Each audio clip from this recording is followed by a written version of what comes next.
Muling nagharap sa pagdinig ng Senate Blue Ribbon Committee si Senador Jinggoy Estrada at si dating DPWH Assistant District Engineer Bryce Hernandez na nagsabing tumanggap ng kickback sa flood control projects ang senador. Nasa hearing din ang isang taga WJ Construction, ang kumpanyang iniuugnay ni Hernandez kay Estrada. Balitang hatid ni Sandra Aguinaldo. Sinabi mo sa testimony mo sa House na binigay mo ang pera kay D.E. Henry Alcantara at siya ang nagsabi sa iyo na bibigyan daw niya ako. Is this correct? Wala pong specific na sinabing ganon, Your Honor. Pagkatapos mo ko dinurog sa House ngayon, wala ka specific na sinabi. Kinumpronta ni Senador Jinggoy Estrada si dating DPWH Bulacan 1st District Assistant Engineer Bryce Hernandez kaugnay ng alegasyon nitong tumanggap ang senador ng kickback mula sa flood control projects. Sabi ni Hernandez sa Kamara, isang staff daw ni Estrada na nagngangalang Beng Ramos ang nagdala ng obligasyon o lagay mula sa WJ Construction matapos makakuha ng proyekto sa Bulacan. Itinanggi ni Estrada na may staff siyang Beng Ramos. Paano niya malalaman ng staff ko si Beng Ramos? How will he know?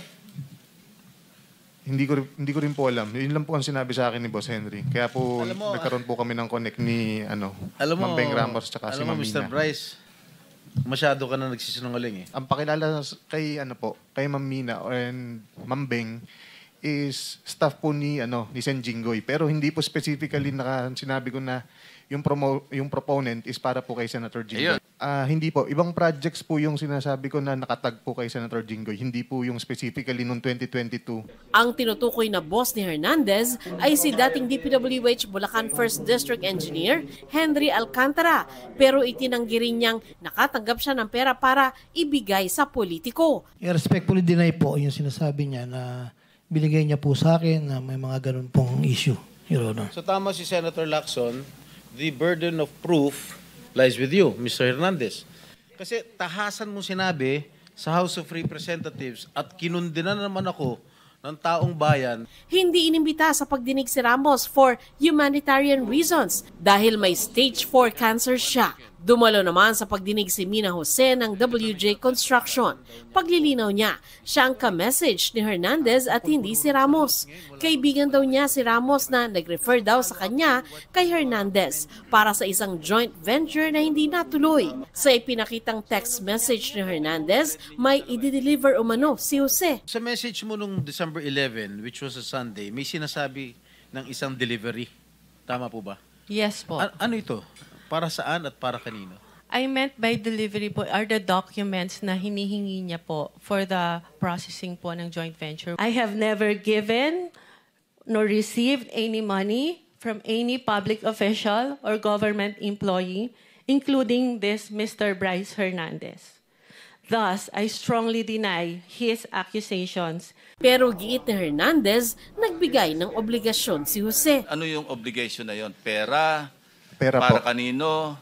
Lagay? Ano yung context ng obligation? Pera po siya para sa proponent. Ano ibig sabihin? Lagay para sa proponent? Yung advance po. Opo. Advance para yung sa parang proponent? bayad po para dahil nakuha na yung project na yun. Mrs. Jose? Your Honor, I don't know what he was talking about. Nitong August 19, nakuna ng CCTV si Jose na dumating sa Senado para magtungo sa opisina ni Senador Erwin Tulfo. Pero bago niyan ay dumaan muna siya sa opisina ng Blue Ribbon Committee kung saan staff si Ramos. Meron po kasing problem yung terrace ni Senator Erwin na binabaha po siya, lalo po pag umuulan. So, ako po yung na-refer na contractor nung staff niya na kung pwede po tingnan namin gawa ng solusyon and mag-suggest po kami sa kanya. Upon learning her name was mentioned by Engineer Bryce, we immediately requested to cancel all contracts with WJ para nagamit po yung opisina ko para dumaan po siya sa broom kung ano man yung kanyang business doon, Mr. Chair. Sabi ni Jose, hindi siya pumunta sa Senado para magbigay ng pera. So hindi mo kilala si Senator Jinggoy at hindi ka nagdala ng pera sa kanya? Hindi po. Kahit po kay Bryce, wala po akong dinalang pera. Okay. So talagang safe ka na. Please, continue. Did you ever see Alcantara handing money over me to me? I don't think so. Meron ba may nakita ka ba? Sagutin mo lang, yes or no, may nakita ka ba? Wala po. Okay. That's all, Mr. Chair. Sabi naman ni Hernandez, hindi niya alam kung sino ang proponent o mambabatas na nagpasok ng flood control projects. Ang boss daw niya dati na si Alcantara ang nakakaalam dito. Respectful din na, Your Honor. Hindi ko nga po kilala itong pangalan ito, Mina. At yung Beng Ramos po, alam ko po, nung nagtatanong nga po ako, sila po magkakilala. Nagpakita ng bagong text messages si Hernandez mula December 10, 2022 na magpapatunay umanong nagdala ng pera sa opisina nila ang WJ Construction. Meron po akong follow-up na text message po na nag-confirm na nagdala po it's either Ma'am Beng or Ma'am Mina sa office. Dinala po dun sa administrative officer namin noong time na yon.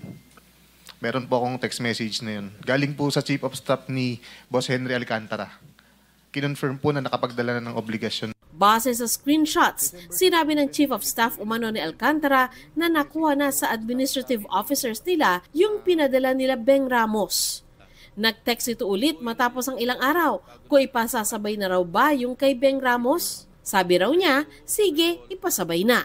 Anong context yan? Yung pera po na dinala nilang Beng Ramos. Anong project yan? Your Honor, nakalimutan ko ng specific anong project to, ng 2022. Pinutol muna ni Senador Ping Lacson ang usaping ito habang wala raw kompletong detalye si Hernandez.